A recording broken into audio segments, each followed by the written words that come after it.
Dear students, welcome to my classroom. గాతాలు గాతాంకాలు అధ్యాయంలో మనం ఈరోజు 4వ period చెప్పుకోబోతున్నాం.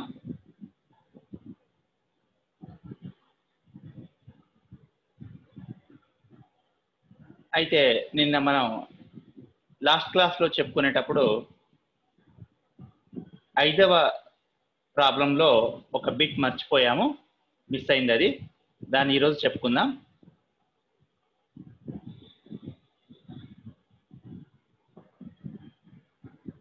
Three square minus 2 square divided by 1/5 whole square. 3 ఘాతం 2 minus 2 ఘాతం 2 divided by 1/5 whole ఘాతం 2. ఈ సమస్యను మనం సాధిద్దాం. చూడండి, ఇచ్చిన సమస్య ముందు రాసుకుంటే ఎలా ఉంది? 3 square minus 2 square divided by 1/5 whole ఘాతం 2. ఇది మనకి ఇచ్చిన సమస్య. సో ఈజ్ ఈక్వల్ టు, ముందు 3 స్క్వేర్ అంటే మనకు తెలుసు 3ని 2 సార్లు గుణించాలి. కాబట్టి రాద్దాం 3 × 3 మైనస్ 2 స్క్వేర్ అంటే 2ని 2 సార్లు గుణించాలి, 2 × 2. అయితే ఇక్కడ ఇంకొక విషయం ఏంది, డివైడెడ్ బై 1/5 ఉంది. ఇక్కడ మనకు డివైడెడ్ బై 1/5 అంటే 1/5 అనే భిన్నం చేత భాగించాలి. అయితే భిన్నాల భాగాహారాన్ని మనం ఒకసారి గుర్తుకు తెచ్చుకుంటే, భిన్నాల్లో ఒక సంఖ్య చేత భాగిస్తున్నామంటే, ఒక భిన్నం చేత భాగిస్తున్నామంటే దాని విలోమం చేత గుణించడానికి సమానమని అర్థం. కాబట్టి దీనిని మనం ఇంటూ 5/1 రాయొచ్చు కదా. 1/5 యొక్క గుణకార విలోమం 5/1 రాసి మనం హోల్ స్క్వేర్ కాబట్టి హోల్ స్క్వేర్ పెడదాం. ఓకే, ఇక్కడ అర్థమైంది కదా. 1/5 అనే భిన్నం చేత భాగించడం అనేది 5/1 అనే భిన్నం చేత గుణించడానికి సమానం. ఇప్పుడు మనకు 3 × 3 9 మైనస్ 2 × 2 4 ఇంటూ 5. 5/1 అంటే 5, మొత్తానికి హోల్ ఘాతం 2 ఉంది. ఈజ్ ఈక్వల్ టు 9 - 4 అంటే 5 ఇంటూ 5 హోల్ ఘాతం 2. 5 × 5 అంటే 25 అని తెలుసు మనకు. 5 × 5 25. 25కి ఇప్పుడు మనకు స్క్వేర్ ఉంది. అంటే 25ని మనం 2 సార్లు గుణించవలసి ఉంది. 25 ఇంటూ 25. సో 25ని 25 చేత గుణించగా లబ్ధం 625. సో ఇది మన యొక్క సూక్ష్మీకరణ. ఇది నిన్న మనకు మిస్ అయింది, ఈరోజు చెప్పుకున్నాం. ఓకే, మీరు రాసుకోవచ్చు. నెక్స్ట్ ఇంకో సమస్యకు నిన్న దానికి కంటిన్యూ చేద్దాం. నిన్న 6 సమస్యలు చెప్పుకున్నాక మనం నెక్స్ట్ సమస్యకి వెళ్ళిపోదాం. 7వ సమస్య ఏమిచ్చాడు? 2 ఘాతం -3 ఈజ్ ఈక్వల్ టు 1/2 ఘాతం x అయిన x విలువను కనుగొనుము. చాలా సునాయాసమైన సమస్య ఇది. ఎలా సాధిద్దామో చూద్దాం. ఏమిచ్చాడు మనకు? 2 ఘాతం మైనస్, ఇచ్చిన సమీకరణం రాసుకోవాలి కదా. 2 ఘాతం -3 is equal to 1/2 ఘాతం x. So ఇందులో ఇప్పుడు 2 ఘాతం -3ను అదే విధంగా ఉంచి 1/2 ఘాతం xని 2 ఘాతం -x అని రాద్దాం. ఎందుకు? మనకు తెలుసు దీని యొక్క కారణం ఏంటి. ఘాతాంక న్యాయాలలో 1/a ఘాతం nని a ఘాతం -n అని రాస్తాము. కాబట్టి ఈ ధర్మాన్ని ఉపయోగించుకొని ఇప్పుడు మనం 1/2 ఘాతం xని 2 ఘాతం -x రాసాము. ఇప్పుడు మనకు సమానత్వపు గుర్తుకు గుర్తుకు ఇరువైపులా భూములు సమానం ఉన్నాయి కాబట్టి ఘాతాలు కూడా సమానం చేద్దాము.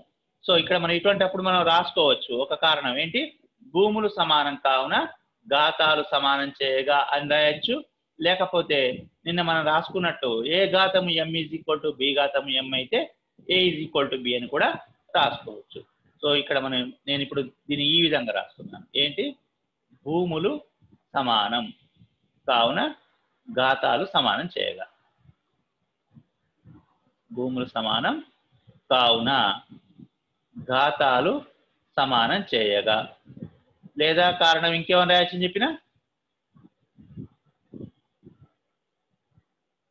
సమానం చేయగా అని రాయొచ్చు. లేదా ఏ ఘాతం m b ఘాతం m అయితే a b అని రాయొచ్చు. సో -3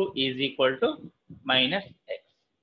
సో అంటే x ఏమవుతుంది, 3. మైనస్ మైనస్ క్యాన్సిల్ చేసేస్తే ఇక్కడ నేను రెడ్ కలర్తో క్యాన్సిల్ చేస్తాను. సో మైనస్కి ఇటు మైనస్ క్యాన్సిల్ అయిపోతే మిగిలింది x 3. కాబట్టి మన యొక్క సాధన x ఏంటి, 3 అవుతుంది. ఇది మన యొక్క సాధన. ఓకే,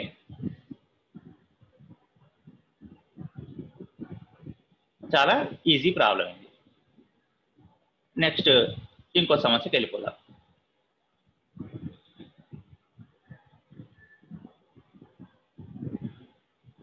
మూడు బై 4 హోల్ ఘాతం -2 డివైడెడ్ బై 4/5 హోల్ ఘాతం -3 ఇంటూ 3/5 హోల్ ఘాతం -2. ఓకే, దీని యొక్క సాధన చూద్దామా. మొదట ఇచ్చిన సమాసం ఉన్నట్టు రాసుకుందాం. 3/4 హోల్ ఘాతం ఎంత, -2 డివైడెడ్ బై 4/5 హోల్ ఘాతం -3. ఈ మొత్తానికి ఇంటూ 3/5 హోల్ ఘాతం -2. ఇది ఇవ్వబడిన సమాసం. దీని యొక్క విలువ కనుక్కోవాలి మనం. సో ఇప్పుడు చూడండి, ఈ భిన్నాలకు ఘాతాలు మైనస్లు ఉన్నప్పుడు ఏం చేయాలనుకున్నాం మనం.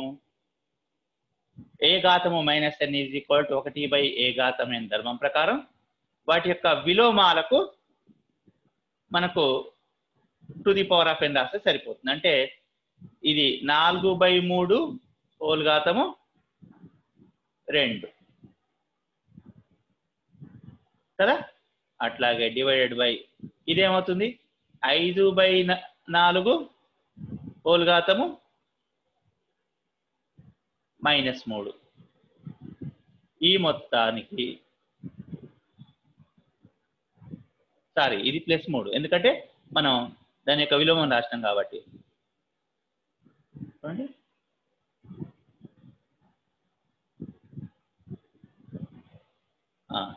ఇంటూ ఇదేమవుతుంది 5/3 హోల్ ఘాతం 2. ఏ ధర్మం ప్రకారం అవుతుంది మనకు రాసుకోవచ్చు మీరు కావాలంటే ధర్మం. ఇక్కడ రాస్తున్నా నేను. సిన్స్ ఏ ఘాతం -n = 1/a యొక్క ఘాతానికి n అవుతుంది. సో ఇప్పుడు మళ్ళీ ఇక్కడ 4/3 హోల్ ఘాతం 2. ఓకే,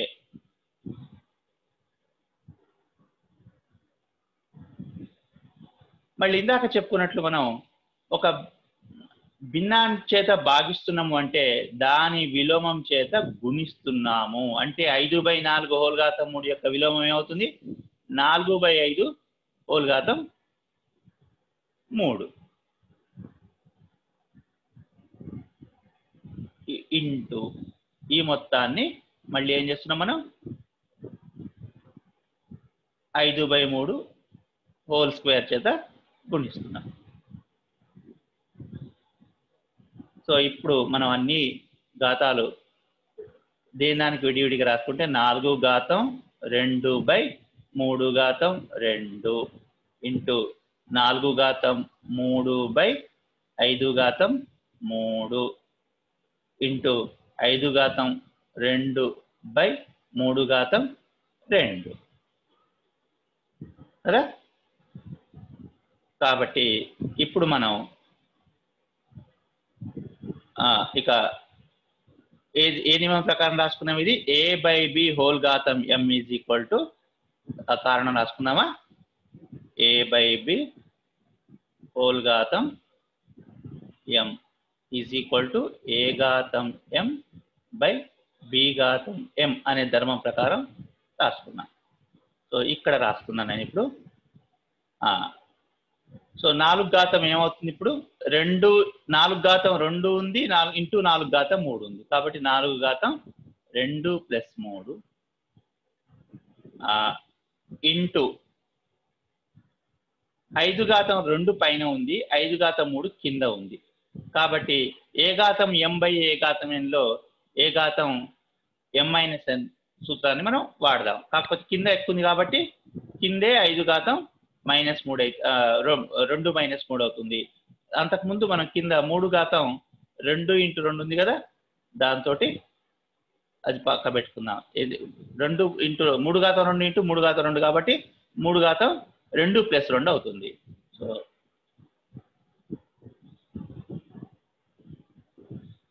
3 ఘాతం 2 ప్లస్ 2 అట్లాగే ఇంటూ 5 ఘాతం ఏమవుతుంది? కింద ఉన్న 3 నుంచి పైన ఉన్న 2 తగ్గిపోతాయి. 5 ఘాతం 3 మైనస్ 2. ఏ సూత్రాలు వాడుకున్నాం ఇక్కడ? ఏ ఘాతం m ఇంటూ ఏ ఘాతం n అయితే ఏ ఘాతం m ప్లస్ n వాడాం. ఏ ఘాతం m బై ఏ ఘాతం n అయితే ఏ ఘాతం m మైనస్ n, 2 సూత్రాలు వాడుకున్నాం. సో మనకు మిగిలేది ఇప్పుడు 4 ఘాతం 5 బై 3 ఘాతం 4 ఇంటూ 5 ఘాతం 1. ఇది మన యొక్క ఆన్సర్. ఇది మనం 4 5 సార్లు గుణించాలంటే అట్లా రాసుకోవచ్చు, కానీ మనకు అంత అవసరం లేదు ఇక్కడ. మళ్ళీ ఒక్కసారి చూడండి, దీన్ని నేను ఎక్స్ప్లెయిన్ చేస్తాను ఇంకొకసారి. మొదట 3/4 హోల్ ఘాతం -2ని 4/3 హోల్ ఘాతం 2 అని రాసాము. మిగిలిన భిన్నాల్ని కూడా అదే విధంగా రాశాము. ఆ తర్వాత 5/4 హోల్ ఘాతం 3 ఉంది కాబట్టి దాన్ని ఇంటూ దాని యొక్క విలోమం చేత గుణిస్తాం. 4/5 హోల్ ఘాతం 3. సో ఆ విధంగా అయిన తర్వాత ఏ ఘాతాలకు ఆ ఘాతాలు రాసుకుంటే సరిపోతుంది. సో ఇది మన సమస్య. ఇంకా చేయాలనుకుంటే 4 ఘాతం 5 అంటే 1024 వస్తుంది. అట్లాగే 3 ఘాతం 4 అంటే 81 వస్తుంది. ఇంటూ 5 ఆ విధంగా మనం చేయాలంటే చేసుకోవచ్చు. సో నెక్స్ట్ సమస్యకి వెళ్ళిపోదాం.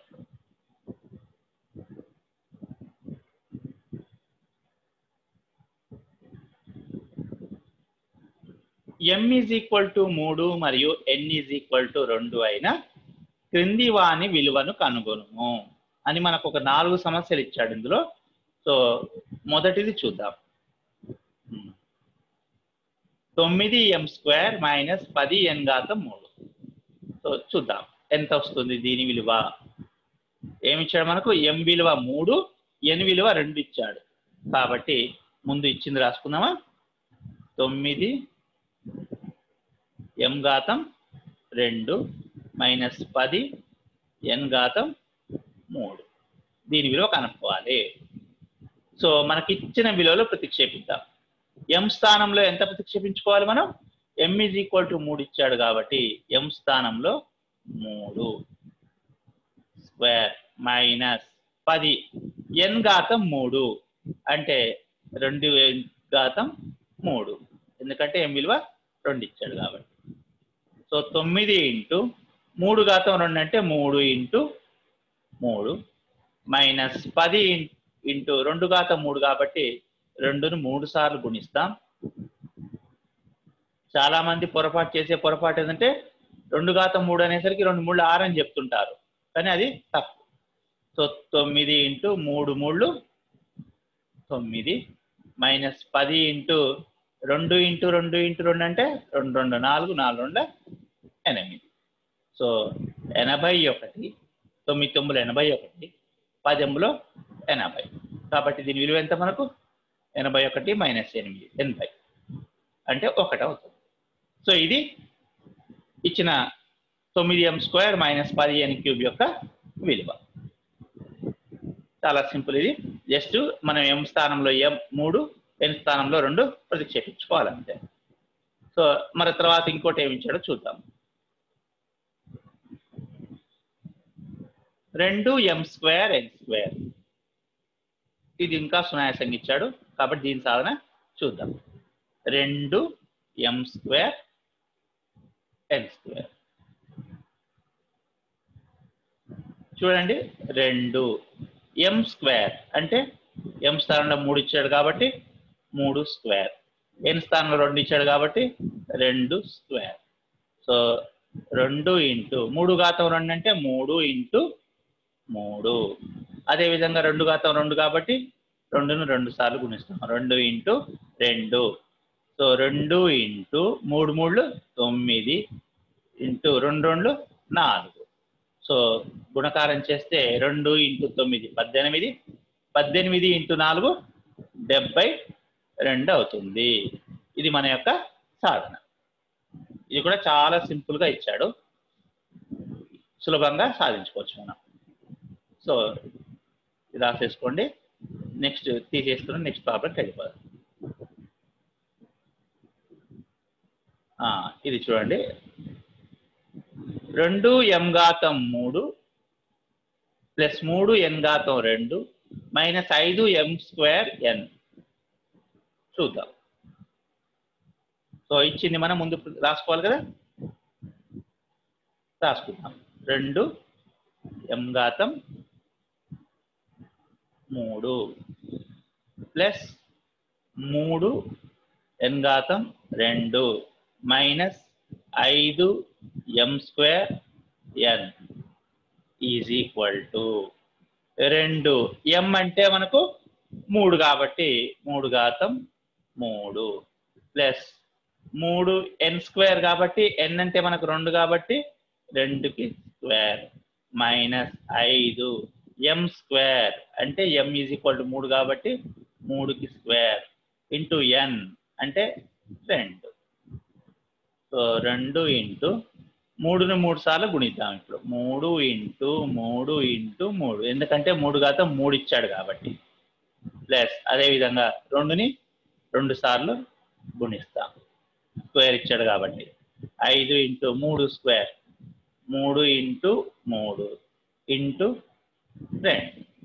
సో ఒకసారి చూస్తే మనగా 3ని 3 సార్లు గుణిస్తే 3 ఇంటూ 3 9, 9 3 ఇంటూ 3 27 ప్లస్ 3 ఇంటూ 2 ఘాతం 2 అంటే 4 మైనస్ 5 ఇంటూ 3 ఇంటూ 3 అంటే 9 ఇంటూ 2. సో మొత్తం మీద గుణకారాలు చేసి సూక్ష్మీకరిద్దాం. 2 ఇంటూ 27 అంటే 54, 3 ఇంటూ 4 అంటే 12 మైనస్ ఇదేమవుతుంది 5 ఇంటూ 9 అంటే 45, 45 ఇంటూ 2 అంటే 90 కదా. సో 54 12 కూడితే 66, 66 మైనస్ 90 అంటే మనకు -24 మన ఆన్సర్ అవుతుంది. ఇది మనం ఇచ్చిన సమాసం యొక్క విలువ. ఓకే, సో ఇప్పుడు మనం దీన్ని క్లియర్ చేసుకొని నెక్స్ట్ సమస్యకు వెళ్ళిపోదాం.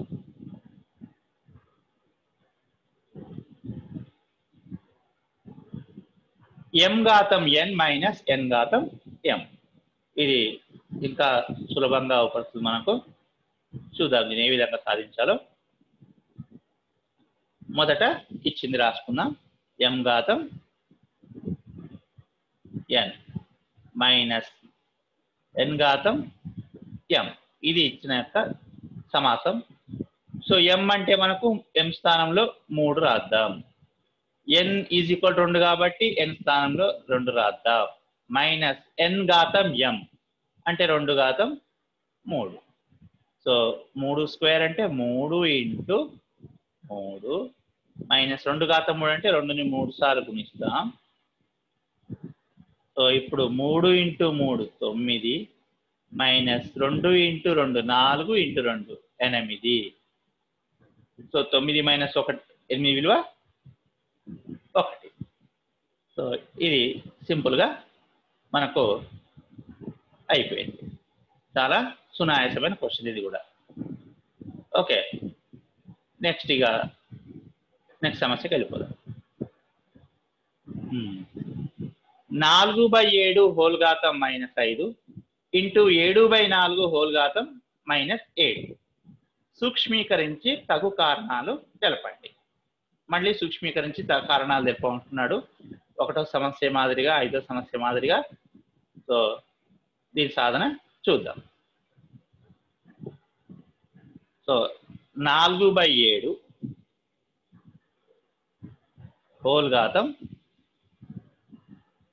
-5 ఇంటూ 7/4 హోల్ ఘాతం -7 ఇది ఇచ్చిన సమస్య. అయితే ఇక్కడ మరి ఒక్కసారి గమనిస్తే ఇక్కడ రెండు భిన్నాల్లో 2 భూముల్లో భిన్నాలు విలోమాలు ఉన్నాయి. కాబట్టి ఒక్కదాన్ని మనం మార్చుకుంటే మనకు భూములు సమానం అయిపోతాయి. కాబట్టి ఏం చేద్దాం, రెండవ దానినే మనం మార్చేద్దాం. 4/7 హోల్ ఘాతం -5ను అదే విధంగా ఉంచి 7/4నే ఏ ఘాతం -n సూత్రాన్ని వాడుకున్నాం ఇప్పుడు మనం. అంటే ఏమవుతుంది, 7/4 హోల్ ఘాతం -7 కాస్త 4/7 హోల్ ఘాతం +7 అవుతుంది. ఎందుకు? ఏ సూత్ర ప్రకారం ఇది? ఏ ఘాతం -n is equal 1/a ఘాతం n సూత్ర ప్రకారం. ఇప్పుడు గమనిస్తే మనకు భూములు సమానంగా ఉండి మధ్యలో ఇంటూ గుర్తుంది కాబట్టి ఏం చేస్తాం, మనం ఘాతాల్ని కూడుకుంటాం. -5 + 7 ఇది ఏ సూత్ర ప్రకారం? ఏ ఘాతం m ఇంటూ ఏ ఘాతం n is equal to a ఘాతం m + n సూత్ర ప్రకారం. సో ఏం చేసాం మనం ఒకసారి గమనించండి. భూములు ఇక్కడ పరస్పర విలోమాలు ఉన్నాయి కాబట్టి ఒకదాని భూమిని మనం ఏ ఘాతం -n సూత్ర సహాయంతో రాసుకున్నాం. ఇప్పుడు 4/7 హోల్ ఘాతం -5 + 7 అంటే ఏమవుతుంది? 2. అంటే 4/7ని 2 సార్లు గుణిస్తాం. 4/7 ఇంటూ 4/7 అంటే 4 ఇంటూ 4 16, 7 ఇంటూ 7 49. ఇది మన యొక్క సాధన. ఓకే, సో ఇది మనకు అభ్యాసము 4.1. తదుపరి మనం కొన్ని ముఖ్యాంశాలు నేర్చుకుని ఈ క్లాస్ని ముగిద్దాం.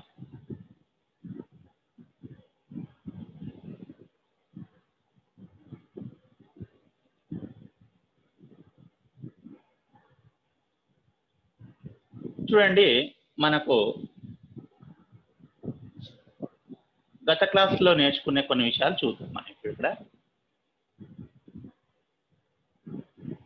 10/1 అంటే ఎంత? మనకు 10ని ఒకేసారి గుణిస్తున్నాం కాబట్టి, అంటే ఒకేసారి రాస్తాం కాబట్టి 10. నెక్స్ట్ 10/2 చూద్దాం. 10/2 అంటే ఎంత? 10 ఇంటూ 10. 10 పదులు 100. ఇది మనకు తెలుసు. నెక్స్ట్ 10/3 అంటే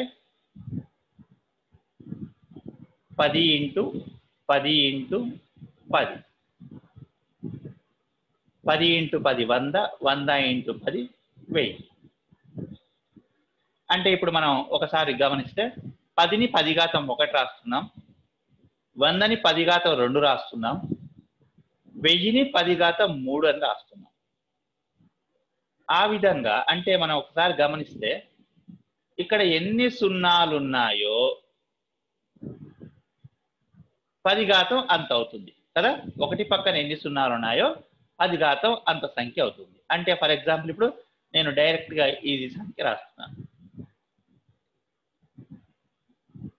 దీన్ని సూక్ష్మ రూపంలో ఏ విధంగా రాస్తాం? ఇక్కడ మనకి ఎన్ని సున్నాలు ఉన్నాయండి? 1 2 3 4 5 6 7. కాబట్టి ఇది 10 ఘాతం 7కి సమానం కదా. ఈ విధంగా మనం పెద్ద సంఖ్యల్ని సూక్ష్మ రూపంలో రాస్తాం. మరి ఇప్పుడు నెక్స్ట్ ఇది చూద్దాం. 10 ఘాతం 0 ఎంత మనకు? మరి 1. అంటే ఇక్కడ 10 యొక్క ఘాతం తగ్గుతూ ఉన్న పోతే దాని విలువ 10వ వంతు అవుతుంది కదా. 1000లో 10వ వంతు 100, 100లో 10వ వంతు 10, 10లో 10వ వంతు 1. మరి 1లో 10వ వంతుని ఏమని రాయొచ్చు ఈ విధంగా మనం? మరి ఘాతం 1 తగ్గాలి కదా, 0 కంటే 1 తక్కువ అంటే -1. ఓకే, 1/10ని ఏమని రాస్తాం మనం? 10 ఘాతం -1. 1/10 అంటే దేనికి సమానం మనం? 0.1. కాబట్టి ఇక్కడ రాస్తున్నాను 0.1 అనేది 10 ఘాతం -1కి సమానం. అదే విధంగా 10 ఘాతం -2 అంటే ఇది 1లో 100వ వంతు అవుతుంది. అంటే ఇది 0.01కి సమానం. కాబట్టి 0.01 అంటే 10 ఘాతం -2. ఈ విధంగా మనం 0.0000001 అన్నాం అనుకోండి, దేనికి సమానం అవుతుంది? చూడండి, పాయింట్ తర్వాత ఎన్ని అంకెలు ఉంటే 10 ఘాతం మైనస్ అంత సంఖ్య ఉంది. కాబట్టి దీన్ని 10 ఘాతం 1 2 3 4 5 6 10 ఘాతం -6కి సమానం. ఈ విధంగా మనం రాసుకోవచ్చు. నెక్స్ట్ ఇంకొక విషయం ఏంది అంటే సంఖ్యల యొక్క విస్తృత రూపం చూద్దాం మనం. సంఖ్యల యొక్క విస్తృత రూపం. సో మామూలుగా మనకు 256 ఉంది. దీన్ని మనం చిన్నప్పుడు నేర్చుకున్న దాని ప్రకారం విస్తృత రూపం ఏం రాస్తాం మనం? 200 ప్లస్ 5 10లు ప్లస్ 6 1 కదా. ఇంకా రాయాలంటే 2 × 100 ప్లస్ 5 × 10 ప్లస్ 6 కదా. అంటే 2 × 10 ఘాతం 2 ప్లస్ 5 × 10 ఘాతం 1 ప్లస్ 6 × 10 ఘాతం, ఇప్పుడు 6 × 1 రాసుకోవచ్చు కాబట్టి 6 × 10 ఘాతం 0. ఈ విధంగా రాస్తాం కదా. మరి అదే విధంగా ఇప్పుడు నేను ఇది ఒకటి రాస్తున్నాను, 356.768 ఉందనుకోండి. సో చూడండి, 2 × అది వందల స్థానం కాబట్టి 10 ఘాతం 2. అట్లాగే 3 × అది 3 అనేది వందల స్థానం కాబట్టి 10 ఘాతం 2 ప్లస్ 5 అనేది 10ల స్థానం కాబట్టి 5 × 10 అంటే 10 ఘాతం 1. 4 అనేది 1ల స్థానం కాబట్టి 4 × 10 ఘాతం 0 ప్లస్ 7 అనేది 1లో 10వ వంతు స్థానం ఇక్కడ, అంటే 1/10వ భాగం కాబట్టి 7 × 10 ఘాతం -1. ఘాతం తగ్గుతూ వెళ్తుంది చూడండి. Plus 6 × 10 ఘాతం -2 plus 8 × 10 ఘాతం -3. ఈ విధంగా విస్తృత రూపాలు రాస్తుంటాం. ఓకే, నెక్స్ట్ ఇకపోతే ఇప్పుడు 3000 ఉంది. దీన్ని మనం 3 × 1000 రాయొచ్చు కదా. కాబట్టి దేనికి సమానం అవుతుంది? 3 × 10 ఘాతం 3కు సమానం అవుతుంది. అట్లాగే ఇప్పుడు ఇంకొకటి 0.05 చూద్దాం. 0.05 అనేది దేనికి సమానం అవుతుంది? పాయింట్ తర్వాత 2 అంకెలు ఉన్నాయి ఇక్కడ, కాబట్టి 5 ఇంటూ అది 100వ స్థానంది కాబట్టి 5 ఇంటూ 10 ఘాతం మైనస్ 2 అవుతుంది. సో ఈ విధంగా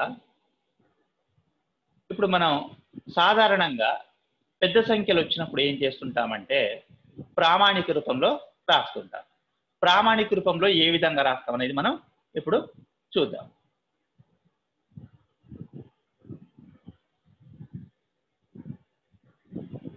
చూడండి, ఘాతాంకాల వినియోగించి సంఖ్యలను ప్రామాణిక రూపంలో వ్యక్తపరచడం. సో చూద్దాం ఏంది పెద్ద సంఖ్యలు ఉన్నప్పుడు వాటిని ఏ విధంగా రాస్తాం. ఇప్పుడు ఇంతకు ముందు చెప్పుకున్నట్టు ఫర్ ఎగ్జాంపుల్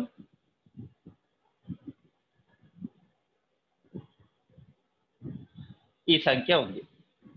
దీన్ని మనం సింపుల్ గా ప్రామాణిక రూపంలో ఏ విధంగా రాస్తామంటే ప్రామాణిక రూపంలో రాసేటప్పుడు కేవలం దశాంశ స్థానం ముందర ఒకే ఒక అంకె వచ్చేటట్టు రాస్తాం మనం. అంటే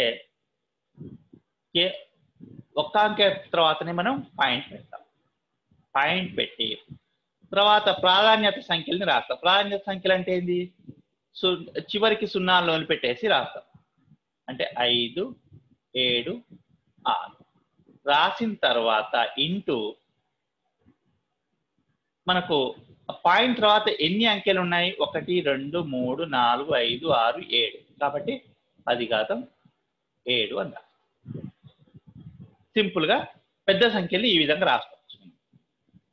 అదే ఒకవేళ అంటే ఒక సింపుల్ గా చెప్పాలంటే పాయింట్ ని ఎడమ వైపుకు జరుపుతుంటేనేమో 10 ఘాతం ఎన్ని స్థానాలు జరుపుతామో అంత సంఖ్య వస్తుంది. అదే ఒకవేళ మనకు 0.000052 ఉందనుకోండి, మనం ఏం చెప్పుకున్నాం? ప్రామాణిక రూపంలో రాసేటప్పుడు పాయింట్ తర్వాత పాయింట్ ముందు ఒకే అంకె రావాలి. అంటే 5 పాయింట్ చివరికి ఏముందిగా 2 ఇంటూ ఇప్పుడు మనం పాయింట్ ని ఎటువైపు జరుపుతున్నాం? కుడివైపుకు జరుపుతున్నాం. సో 5 పక్కకు తీసుకొస్తున్నాం అంటే కుడివైపు జరుపుతున్నాం. ఎన్ని స్థానాలు? 1, 2, 3, 4, 5 స్థానాలు జరుపుతున్నాం కాబట్టి -5. సో మరి ఇక్కడ పాయింటే లేదు కదా, ఇక్కడ మొదటి ఉదాహరణలో పాయింట్ లేదు అంటే చివరికి ఉన్నట్లే అనుకుంటాం మనం. సో పాయింట్ ని ఎడమ వైపు జరుపుతుంటేనేమో ఎన్ని స్థానాలు జరిపితే ఇంటూ 10 ఘాతం అంత రాస్తాం. పాయింట్ ని కుడివైపుకు జరిపితే ఇంటూ 10 ఘాతం మైనస్ అంత సంఖ్య రాస్తాం అన్నమాట. ఇప్పుడు మనం కొన్ని ఉదాహరణలు చూద్దాం. ఇవి మనకి ఎక్కడ వినియోగిస్తేనే కొన్ని ఉదాహరణలు చూద్దాం.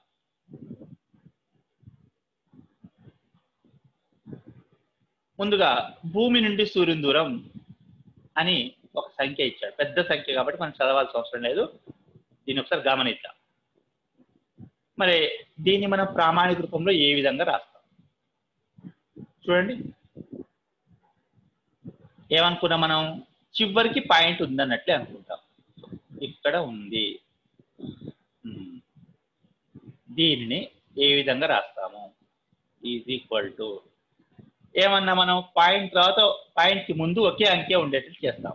కాబట్టి 1 పక్కకే పాయింట్ పెడతాం.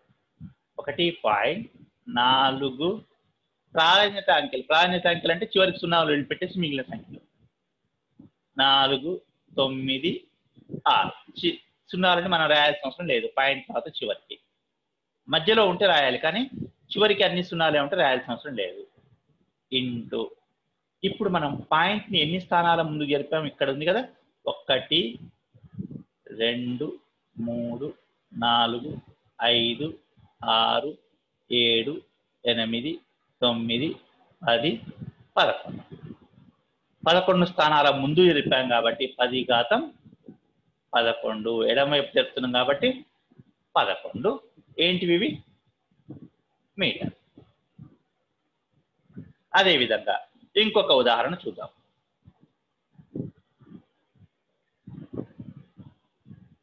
సూర్యుని సరాసరి వ్యాసార్థం 6,95,000 కిలోమీటర్లు. మరి దీన్ని ఏ విధంగా రాస్తాం మనం? చూడండి, 6,95,000 కిలోమీటర్లు. చివరికి పాయింట్ ఉందనుకుంటాం కదా, ఓకే ఇక్కడ పెట్టుకున్నాం.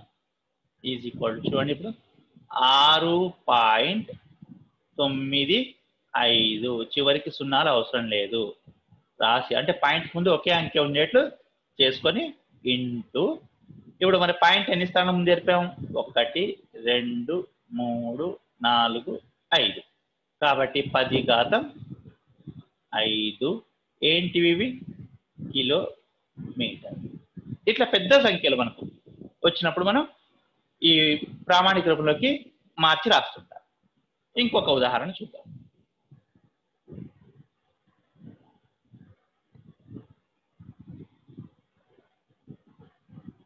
ఒక మొక్క యొక్క కణ పరిమాణం 0.00002175 మీటర్లు అన్నాడు మరి దీని ఏ విధంగా రాస్తాం ఏమనుకున్నాం మనం పాయింట్ కి ముందు ఒకే అంకె ఉండాలి అంటే ఇక్కడ ఉన్న పాయింట్ ని ఇక్కడికి తీసుకురావాలి కదా సో అంటే 2.175 ఇంటూ చూడండి ఇంతకుముందు లెక్కల్లోనేమో మనం పాయింట్ ని ఎడమవైపు తీసుకెళ్ళాం ఇప్పుడు కుడివైపు తీసుకెళ్తున్నాం ఎన్ని స్థానాలు 1 2 3 4 5 స్థానాల పక్కకు జరుపుతున్నాం కాబట్టి 10⁻⁻5 రాస్తాం అదే విధంగా ఇంకొక ఉదాహరణ చూద్దాం కంప్యూటర్ చిప్ లోని తీగ వ్యాసం 0.000005 సెంటీమీటర్లు సో మరి దీన్ని ఏ విధంగా రాయాలి చూడండి ఎక్కడికి జరపాలి మనం పాయింట్ ని ఇక్కడికి ఒకే పాయింట్ ముందు ఒకే అంకె ఉండాలి కాబట్టి ఇక్కడికి జరపాలి అంటే 1 2 3 4 5 6 స్థానాలు జరపాలి కాబట్టి 5 తర్వాత ఎన్నే కాబట్టి 5 ఇంటూ 10⁻⁻ కుడివైపు జరుపుతున్నాం కాబట్టి -6 స్థానాలు జరుపుతున్నాం కాబట్టి 6 సెంటీమీటర్లు అని రాస్తాం ఇట్లా ఈ విధంగా పెద్ద సంఖ్యలు మనం ప్రామాణిక రూపంలో చిన్న రూపంలో వ్యక్తపరుస్తుంటాం సో మరి ఈ సంఖ్యలను ప్రామాణిక రూపంలో వ్యక్తపరచడానికి సంబంధించిన సమస్యలు మనకు తదుపరి అభ్యాసంలో ఉన్నాయి సో తదుపరి అభ్యాసంలో మనం వీటికి సంబంధించిన సమస్యలు మనం సాధిద్దాం ఓకే ఇంతతోటి ఈ క్లాస్ మనం ముగించుకుంటున్నాం బాయ్